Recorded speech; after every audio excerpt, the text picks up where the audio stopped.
Reading वह आदत जो आपकी दुनिया बदल देती है। दोस्तों, हम इस जर्नी में कुछ दिनों से साथ हैं।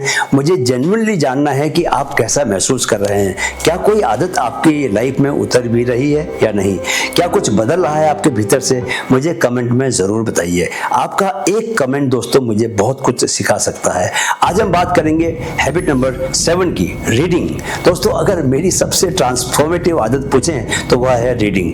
मुझे हमेशा लगता है कि अगर ओशो ने इतनी किताबें न पढ़ी होती तो शायद वे ओशो नहीं बन पाते। रीडिंग सिर्फ नॉलेज नहीं देती, वह इंसान को भीतर से बदल देती है। मेरे लिए रीडिंग सिर्फ मटेरियल पॉवर्टी से बाहर आने का रास्ता नहीं बनी, उसने मुझे मेंटल पॉवर्टी से भी मुक्त किया। मैंने बहुत छोटी उम्र में फिक्शन से शुरुआत की पढ़ने की।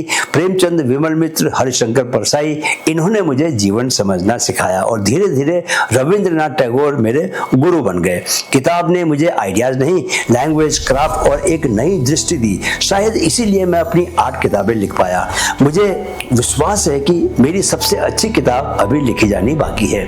फिर मैं नॉन फिक्शन की तरफ आगे बढ़ा। सेल्फ हेल्प, साइकोलॉजी, स्पिरिचुअलिटी, इन सब से जुड़ी किताबें मैंने पढ़ना शुरू किया।